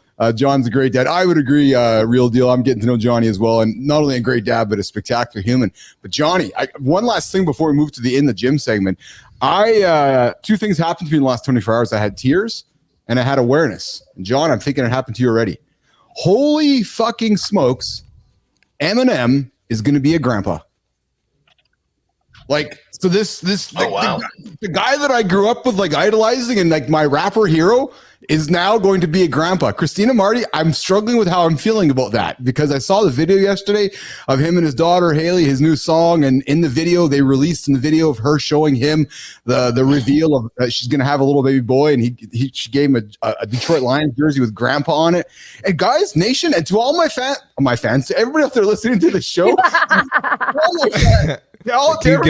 keep getting cocky. He putting all the designer on and stuff for the show. Himself to M. Hold on, to Keith and John's peers, our age group that are waking up this morning realizing that Eminem, Marshall Mathers, is a grandpa. Dude, I don't know how I feel about that. And I'm going to take some time to reflect upon that. Johnny, when your kid came home and said you're going to be a grandpa, you're like, what? I was like, you know what I said? I was like, this is the best thing ever, man. First thing I thought of was, I'm creating the kick-ass grandpa club, and I'm going to be the first member. I'm going to show grandpas how to kick ass to where you can play with your grandchildren when you're 70 and 80 years old. So I saw it as, I was excited because I couldn't wait. I also saw it as a massive opportunity to lead by example. Yeah, there you go. All right, we got Real Deal coming in with how old is his daughter? Real Deal, his daughter's 28. Haley Jade's 28. So M's going to be a grandpa. Jesus, I'm going to suspect the next album coming out will be about being grandpa rap. Hey Johnny, can we get some content with the grandbaby on Instagram or something, man? There you go. Can we get something? Here's the thing. I even with my little girls, I waited for them to be okay with it because for example, I put them on a few times in high school, and the frickin' weirdos just went. I mean, they were literally. It was like they were showing me the stuff that was coming out in the DMs, and I was like, yeah. So I basically now when they're older, it's they're adults, but it unfortunately, people in many cases just don't have the manners that they need to be for you to share some of those. I don't care, but I don't want to bring discomfort to those that I love when they're not ready for it. Yep, I understood. Yeah. All right. Oh God. Yeah. What the hell is that? The voice. That's my. He better not be walking us into the gym with that shit. Yeah, that's not how you sound walking in the gym. Kristina, let's get out of here. In the gym segment. Real quick, Kristina. The first time I heard that this segment. The first time I heard that segment, he does it again, Mark. What do you think? The first time I heard that, Keith was like, "Me and Marty are walking into Kenya, man. We're in Africa right now." I'm like, "What is wrong with this guy?" What? That's how he introduced the sound to the show. You're running right now. Listen, you're running. That's terrible, man. And then he followed up with, Kristina, the best part is then he followed up with, "Come on, play with me, Marty." Yeah. That's I almost left the Jesus. To live a day in Keith's brain. Oh man! In the gym with Jon and Marty, they're going to talk strongman training. So for the next 10 minutes, we're going to lean into how to be a strong man like Eddie Hall, but how to be a strong man like Jon Andersen. Boys, get after it. Kristina, we're back in 10. All right, Johnny. What? So fire away, brother. Yeah, I was just going to say right out of the gate, the strongman training has actually become very popular in the last 10 years. Like you're finding different strongman events incorporated into CrossFit. You're finding, at many gyms, you'll find a corner where there's some strongman events. And so I think the fitness world is starting to recognize how valuable that functional training from strongman is. And so I'm just going to say for most people, if it's something that interests you and you find some lighter pieces of equipment, just start playing with it, but be careful. You don't want to try to pick something up that's too heavy because we all started with the lighter weight, so to speak, in those awkward positions because strongman is learning to be strong in very awkward positions, but you don't just walk up to something and try to pick up something real heavy for the first time in an awkward position. So yes, it's popularized but ease into it. It's a lot of fun too. Yeah, I was going to say, is it more of like a functional style training? Do you perform the traditional lifts? And then that's the first question. Then the next question is, how did you transition from bodybuilding to that, or from strongman to bodybuilding? I can't remember which one you did first. Like, is there a difference? Yeah. So basically what it comes down to is, you're going to have your squat, you're going to have your deadlift, you're going to have your pressing movements. Then some of those incorporate into the strongman events. But realistically, what you've got to do is you've got to start working with the actual implements. And it's really common. Like you'll find like a power lifter is someone who benches, deadlifts, and squats, very straightforward movements, right angles. Then you'll find those guys that are really strong and really like world-class in powerlifting, they'll come over to strongman because they have the base strength. And they usually do very well in strongman. But here's the crazy part. They actually will get better at powerlifting because they've gotten stronger in those awkward positions, which lends itself to being a better powerlifter. So when it comes down to it, I think what people need to understand about strongman training is it's going to be really, really helpful in anything you're doing because we don't really train in awkward positions, and that's what strongman is. So when it comes to a transition, it's just like anything else. I put in the work. I had been putting in the work for, many, many years before I started using the event. So I had that base strength, but I had to learn to do all this other stuff. Yeah. And I also had to learn to, basically learn to do these events in a way that wasn't going to hurt me. And I'll be totally honest, when I was getting out of the gate, I had some early success and I tried to speed up the process. And I ended up rupturing 2 discs in my back early on in my strongman career. So I competed with 2 ruptured discs for 6 years at the international level. It was brutal, but my thought was, I'm here. I'm not gonna leave until I'm forced to, because once you get there, there's always somebody waiting to take your spot. But that would be like me personally. That was a mistake that I made. I had spent decades training in the gym, squat, deadlift, all this kind of stuff. But then when I went obviously tried to excel too quickly in the sport of strongman, it banged me up pretty good. So that transition, just because you're a strong dude in the gym, you're still at major risk of injury if you're going to be pushing the limits with the strongman event. So that transition is something that you have to you really got to listen to the body. But I think for everybody listening, we obviously want to bring some good takeaways for everybody listening. If strongman training interests you, find there are lots of gyms now that have the equipment. And usually in that gym that has the equipment, there's part of the staff or somebody, a member, who kind of runs that section of the gym. There'll usually be a strongman day of training or two. And, ask around, find out when they're doing, who's doing it. And they'll teach you how to do it in a way that will really serve you well in terms of your, we just talked about training that was functional in life. Their strongman is extremely functional for life. Yeah. Man, that's all good stuff. And just to maybe put it in someone else's, maybe they're not doing strongman. Maybe they want to play flag football or go, play men's league basketball. And John mentioned his injuries. I say be careful because, when you're just doing traditional bodybuilding, you're not working on certain movements like you would in strongman or these sports. So, if you're doing flag football or basketball, think of change of direction. Think of some, you'll be single leg, you'll need some explosive movements. So, be careful. And, even myself, before I'm trying to get back on the basketball court, but I'm making sure my IT bands are right. I'm ready to change direction. I'm ready to take strides and sprint. I don't want to just hop out there and then I end up straining a hamstring or something like that. So the transition is real. It's not just, you didn't go just straight from bodybuilding right to strongman. It doesn't work like that. Yeah. And I think if to break it down nice and simple, just remember, everybody, the gym movements are very directional. They're basically kind of forwards or forwards or backwards, side to side. Still functional. There's not a lot of angles. What's that? I said it's still functional, but it's just a different type of functional training. Yes. And so here's the thing. To really have the most function, you need to be strong in all of these angles, not just this way, not just this way.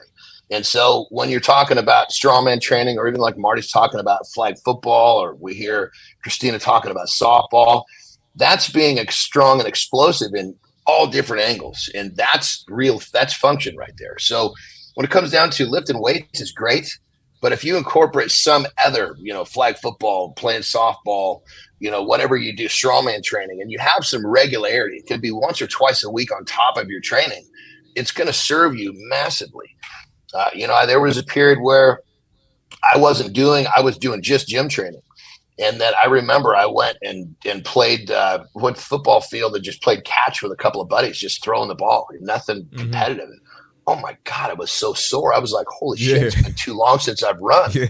Those muscles weren't used to work. I woke up the next day and my groin was tight. So I realized very quickly that, hey, you've been excelling in the gym, but you can't let this other shit go. So don't think that for a moment, that if you're in the gym, great, keep going. But just remember, if you really want to gain that extra function for life, you need something in your training, your activities, where you're just moving every which direction. And that's what strongman is. That's what softball is. That's what basketball is. So incorporate some other shit in your training and it will serve you really well. Absolutely. Yeah. Hey, boys, I'd like to jump in here with a question for Johnny. Marty, just continue our conversation with Eddie Hall here today. We started up about 45 minutes ago around what the guy eats. John, let's just take a couple minutes before we bring Kristina back in here and go into community corner. You've talked about what you eat on a daily basis, and you're a big man, eat a lot of good food. What does a guy like Eddie Hall eat on a daily basis? Because something you said also struck me. And Marty, I'm going to look at you, pal. Can you imagine living your entire life to spend maybe 8 or 10 seconds to lift something up? It's like an Olympic athlete, right? I got to go around. I'm going to become the world's strongest, fastest person.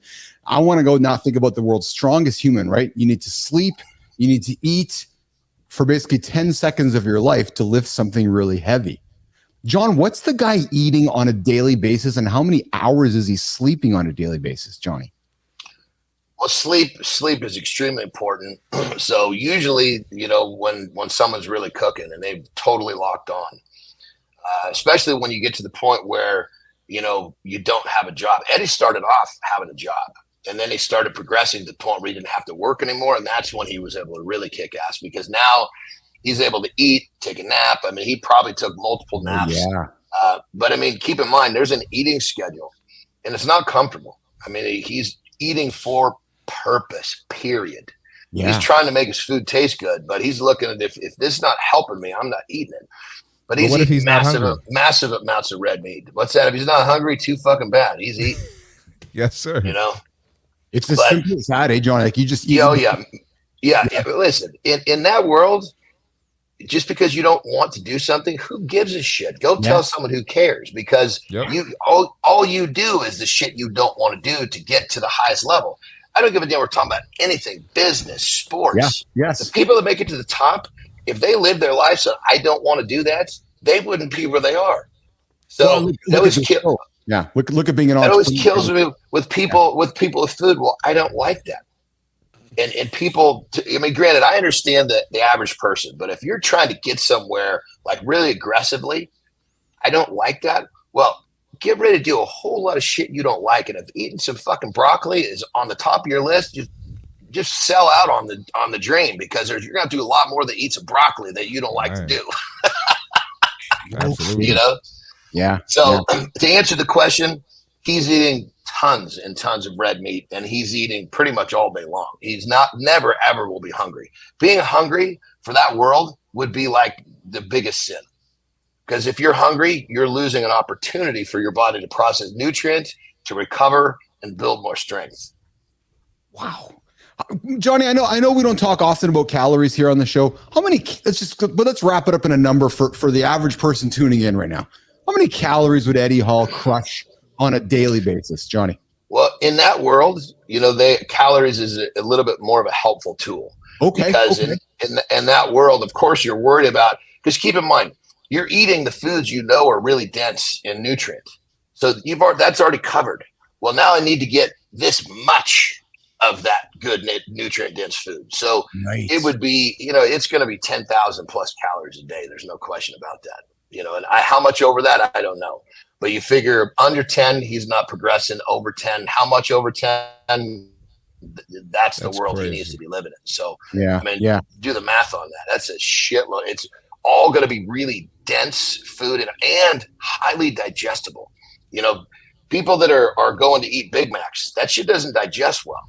You could eat a bunch of steak, and some rice and some vegetable or whatever you're eating, and that's good food, and that'll digest quickly.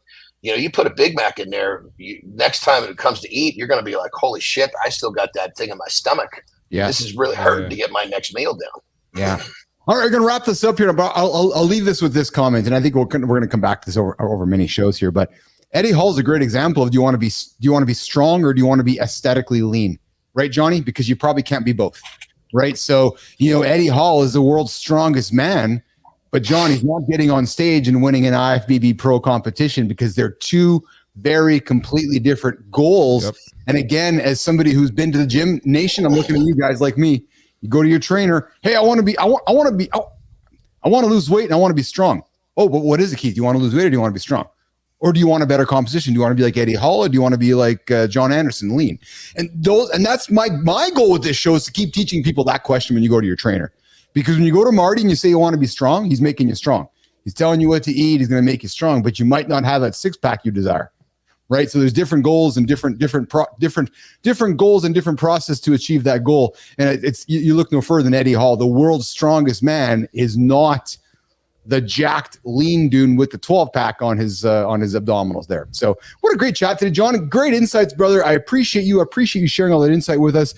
Let's go around the table and wrap it up. Johnny, I know you got a break, and Marty, you got to rock and roll here. And Tina and I are going to come up with the community corner and the brand bite. But Marty, what did you take from today's show, brother? As we wrap it up, what did you take from today's show or this week of shows, Marty? Just from today, the dedication. Yeah. John said, who gives a crap what you feel like, Yeah. So just, and that you can apply that to anywhere in life, whether that's being a parent, whether that's being an athlete, whether that's being a great entrepreneur, great employee. You got to get shit done when you don't feel like it. So that was pretty much the big thing. And this week, I could talk all day about it, but this is a great week of shows, man. Definitely learned a lot, and I think I gave some good game on here as well. So you did. Absolutely. Yep. Absolutely. Kristina, what did you take from today's show and from the week? You 100% gave some good game, Marty. You always give some good game. Yeah. So I love what Marty was saying, and I think I want to double down on that, basically. Fuck, I just lost my train of thought. I have no idea. What I'll say is this. Let's just roll with it. I don't even remember what you said. You know what I learned? I learned that you gotta go with the flow. And sometimes your ADHD brain is gonna be like, look, there's a butterfly, and you're gonna forget what you have to say, and you're still gonna be on a live show. So you just gotta roll with it. That's what I learned. I love that, Splinter. Good job, Coach. Johnny, what learned today and this week, brother? I said there was so much, I guess, so much helpful stuff this week. It's hard to pick out one thing, but I think that when it comes down to it, I feel like we're doing a good job of helping people understand that, showing up is kind of like a really big part of the foundation. Yes. And, we've been showing up no matter what's going on in our lives. And I think leading by example is what people need. And so I think the fact that we're not only we're talking the talk and we're walking the walk, and we're bringing people on here to share really helpful stuff. We're sharing helpful stuff. So I think in general, I feel like we're doing a really good service to those that are watching. And that's what really fires me up. Awesome, Johnny. Awesome, Johnny. And you know what I took from this week, guys? I took a couple things. I took something AJ said yesterday. Don't compare yourself to somebody else. Just because you think that person achieved that doesn't mean you're going to do it the same way. Right. So that really hung with me what AJ said yesterday. I loved Jory's alternative points of views. I really enjoyed this week having AJ now on the show and Jory on the show, adding different points of views. Obviously Marty has had his success doing his things, and Johnny has his success doing his things, and I have, and Kristina. It's nice to have different points of view. As I've said from day one, and I said to John and Marty and Kristina when I invited them to join me on building this thing, we do not want to create a show which is an echo chamber, where we all agree on the same thing and we all look in the same direction. We all walk like a Pied Piper. No, we want to have a show of conversation, just like we started the show on Monday, where the conversation went off in a direction where we didn't like it. We brought it back. This is a safe space for you, men. This is a safe space for you, women. This is a safe space for all of you to come and join us, come join the conversation, and achieve some of those biggest goals in your life. But it's this time we're going to walk out John and Marty. They got some things to head off to today. Johnny's down in California with Terry and mom and so forth. And Marty, I'm not sure what you're up to today, brother. But Kristina and I are going to kick around for Community Corner, get to the Creator Spotlight, and then we're going to come back with business and branding. So John and Marty, let's rock and roll. We'll see you guys a little bit later. Yep. Sounds good. Awesome. All right, guys, we're going to walk them out. Johnny, have a good day. Marty, you guys have a good day. All right, you guys are going to get out of there. Boom. We're going to take them off stage. Is that the moment for the walking out sound? Oh, we can do that. Yeah, we can absolutely do the walking out part. Yeah, I think it's a great idea. Yeah, we could just walk them out of the show here. That would be, where's my button? I'm going to move so Kristina, I'm going to move my buttons around this weekend so they're a little more. Where's my button? Yeah, I'm going to move my buttons around so that we can use them a little more effectively. We're going to walk towards the Creator Spotlight. Yeah, there we go. Okay, so it's the Community Corner segment, Jimmy, and we are walking towards our Creator Spotlight. So today we have, yesterday's Creator Spotlight, our guests really loved the introduction. Kristina, see this comment? It's like, hey, can you introduce me for all of my gigs? I'm like, yeah, for sure, man. I'll be like the Michael Buffer. The real deal. He doesn't fuck around. I'll be like the Michael Buffer of business introductions. I don't know who that is. Oh yeah, they got get ready to rumble. That guy there, you know that guy? No. I've heard of that. I'm running now. I'm running toward the Creator Spotlight here. All right, so this person, I'm getting tired here, Kristina. All right, so today in the LinkedIn Creator Spotlight, you hear me running? I can see you. Unfortunately, is the bit dead? Yeah, the bit's dead. All right, there we go. I'll stop the bit. It was never really a bit. It didn't even make bit status. Seth Kuhn, man, I need your help, man. Listen, that video. You find one guy that thinks you're funny, and you always go back to Seth. I have one fan who's Seth Kuhn who enjoys my humor. I'm sorry, listen, Seth has been the guy who's been juiced up that last video. So I'm hoping, Kristina, oh my fucking God, I'm hoping that video monetizes so I can bring Seth onto the team and be my comedic writer. Yeah, that's the hope. Seth, I just told you my plans, man. So I don't think comedy works that way. No? Oh, I got AI though. No. Hey, listen, let's talk Creator Spotlight. Community Corner, the LinkedIn Creator Spotlight with Keith and Kristina Flynn here. Today, we are going to celebrate somebody who builds and manages content programs that drive growth, focusing on the language services industry. Oh, interesting, Flinner. There's the hint. She specializes in creating content strategies that align with top value buyers, increases revenue, and maximizes ROI. She also is a full funnel content. She offers full funnel content programs offering done for you content programs, including repurposing and broad distribution to ensure ongoing business growth. You know what I'm reading these, Kristina? I know the person's not watching right now, and I'm thinking about when they see it for the first time, they're like, oh my God. Yeah, exactly. This person has industry experience, known for high quality content due to deep knowledge of the language services industry. I've never known anything about the language services industry until now. This is really great, actually. So today, our creator spotlight for Mornings in the Lab on Friday, October 4th is Jimmy. Let's rock and roll, my friend. And the drum roll, please, is oh, hold on. I got to get my buttons correctly, Kristina. The creator spotlight is today Lee Densmer. Lee, what a shaken surprise. Lee builds and manages B2B content marketing programs that drive growth, specializing in the language services industry. Coach Flynn, I love the fact we got Coach Flynn now. Marty, good job, brother. Coach Flynn, why are we celebrating Lee Densmer this morning? Looks like she helps businesses create content that drives revenue. What's shaking there, Tina? Why are we celebrating Lee today? I mean, Lee is a great example of somebody. B2C is sexy, and most entrepreneurs are like, I'm going to do B2C. I'm going to do B2C. It's so fun. You and I both know B2C is really fucking hard. Really. Did I miss the memo on that one, Kristina? Yeah. B2C is really, really, really hard, but doesn't mean you shouldn't do it. But there are other options. And sometimes you need to start with a B2B strategy in order to monetize yourself to go to B2C. So Lee focuses on B2B content and growth strategies, which I love. Not everyone is doing that on LinkedIn. LinkedIn's a perfect platform if you want to explore B2B. I think the next thing is that she's focused on how do you use content and how do you drive revenue? And not everyone is talking about how do you actually get paid doing this? If you want to be a creator, if you want to be an entrepreneur, how do you actually use this content to not just drive top of funnel where, you're getting a lot of engagement, but you're not getting any DMs or any sales in the background? How do you actually focus on revenue through your content? And what I love, love, love about Lee is that she's had decades of her career. And she's the perfect example of she's doing this a little bit later in life. She started her own business. She's doing it online. So she's a great model of possibility, like we talked about. She brings real bullshit to her content and approach.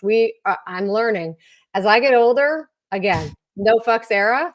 Lee is bringing no fucks era. She's a subject matter expert. And she's a great example of how somebody who's decades into their career can shift focus, can take advantage of all the things that they've done, the unique skills, expertise, and experiences, and turn to platforms like LinkedIn to monetize their intelligence, to monetize their intellect and their skills. And I love that about Lee.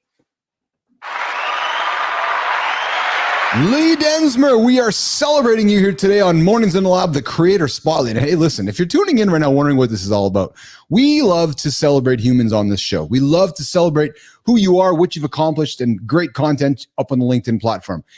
Slowly moving our way to Substack and the other platforms out there, but right now focusing on LinkedIn. And Lee today is somebody we're celebrating every single day at 9:30 Eastern time. We take somebody out, take the light and shine it on them. If you're listening, and you're like, hey, I've noticed that person's doing great work, or I like the impact they're having on the platform, come knock on my door, come knock on Kristina's door, come nominate them so we can celebrate them. Lee, congratulations. We enjoy celebrating you here today on the Creator Spotlight for Mornings in the Lab. There we go. Oh, yeah.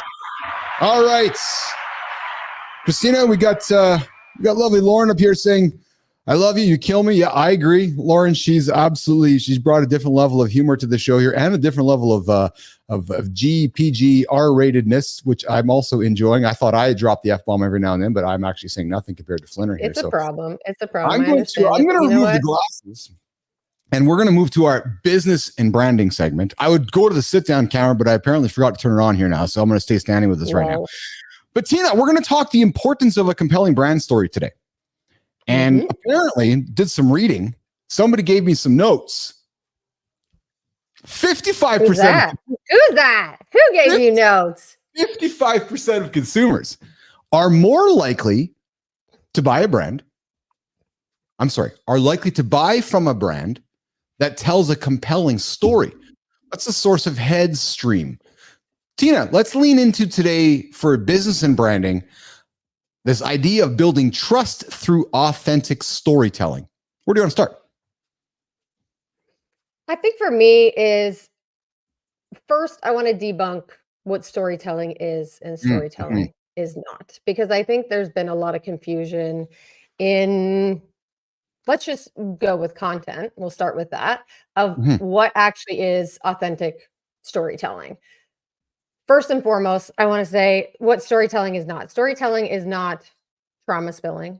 It is not showing up and giving your audience uncharted access to every single bit of your story because they're entitled to it. Nobody is entitled to any part of your story. The second part is if you want to tell your story and you want to leave elements out of it, do it. I firmly believe I have worked with NBA All-Stars and I've worked with roof lifters.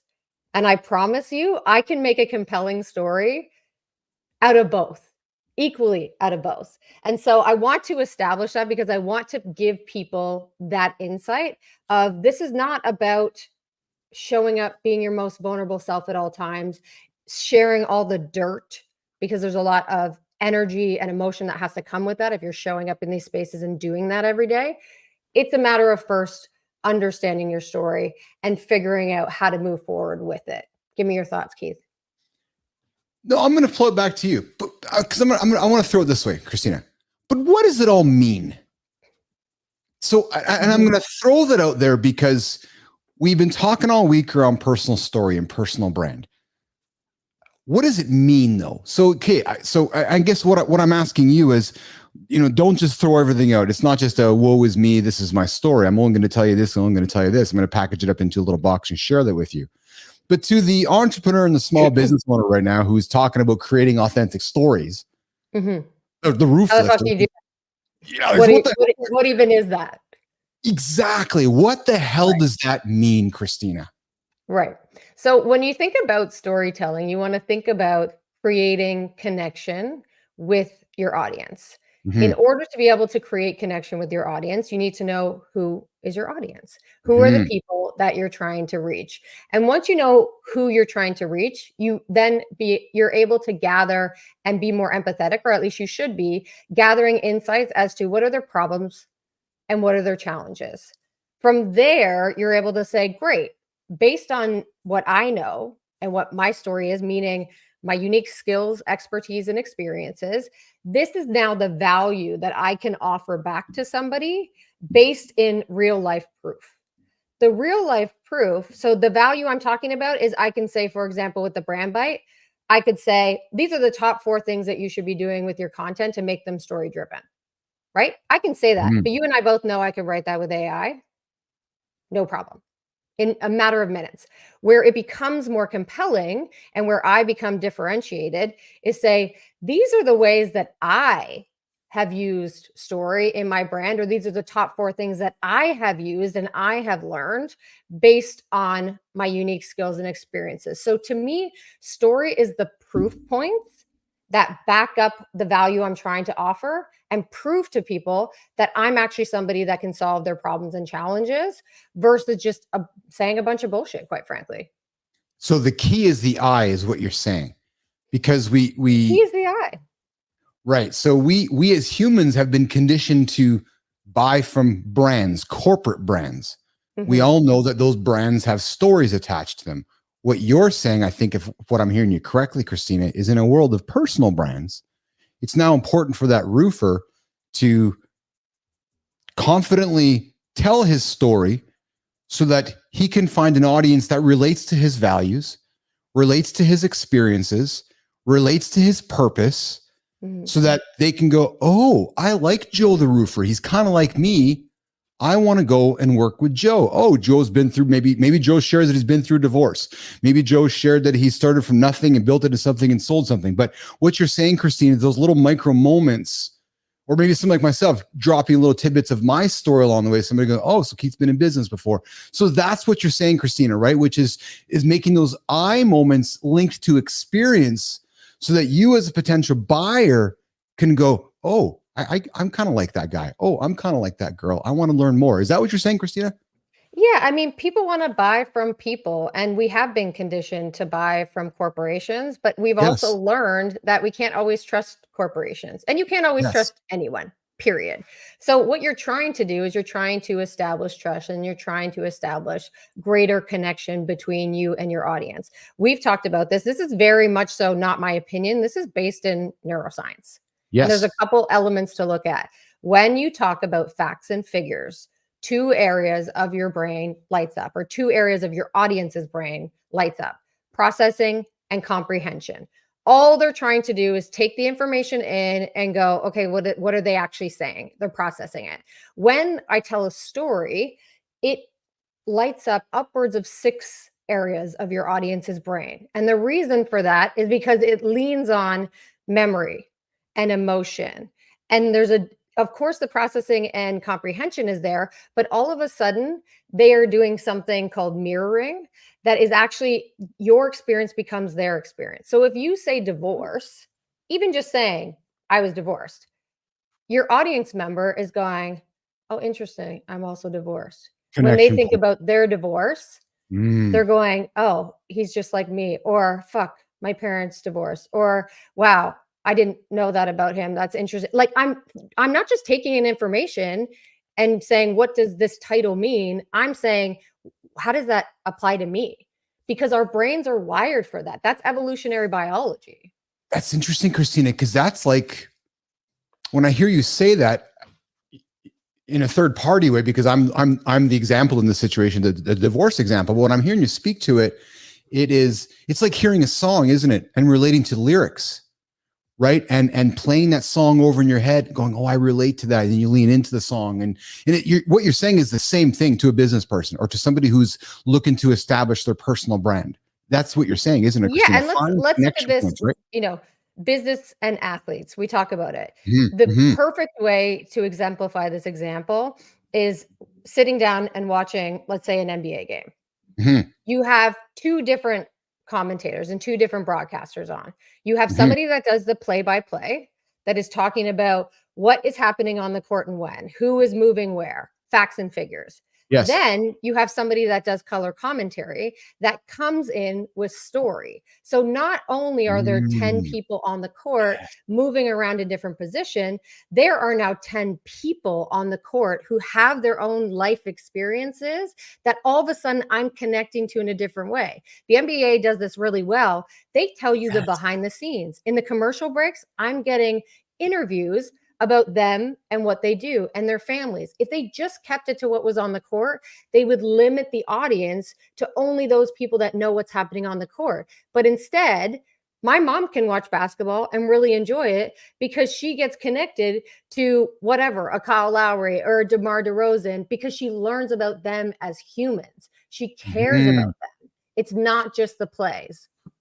WWE, UFC, WWE, great job telling stories with their characters, right? Totally. So I got goosebumps listening to you talk because now it's really clicking for me.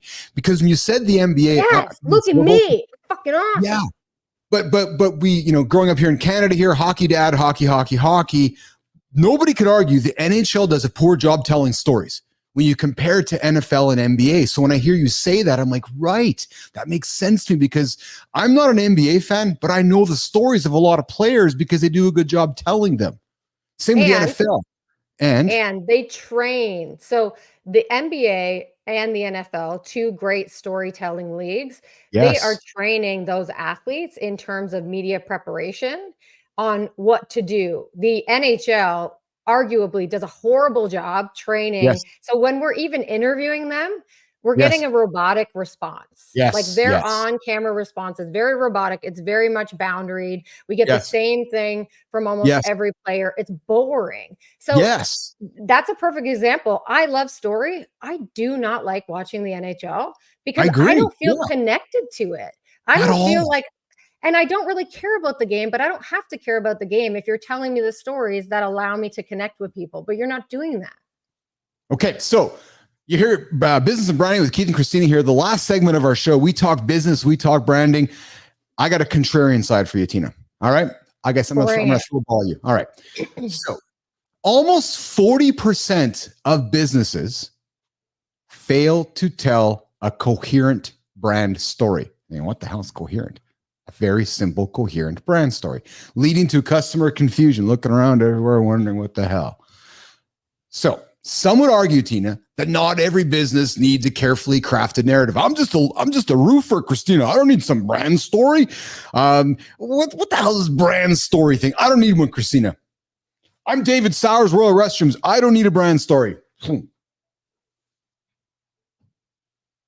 Tell me. No, you don't need a brand story. I'm not going to force anyone to tell a story. But if you want to drive revenue and you want to connect with people on less of a transactional level and more on a relationship level, you want to develop a relationship that's long-standing and sustainable over time, my argument is, yeah, you better.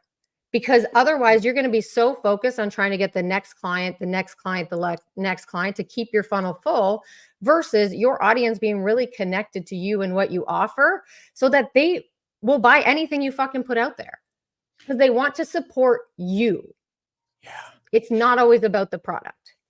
Interesting, because perhaps we have to look no further, Kristina, than the NBA, the NFL, and the NHL and compare. And to Mr. Roofer, to Mr. Electrician, to Mr. or Mrs. Business owner that doesn't feel like they need a brand story, ask yourself, do you want to be like the NBA, the NHL, or the NFL, right? Because there's a very clear difference on what works and what's not working in those spaces.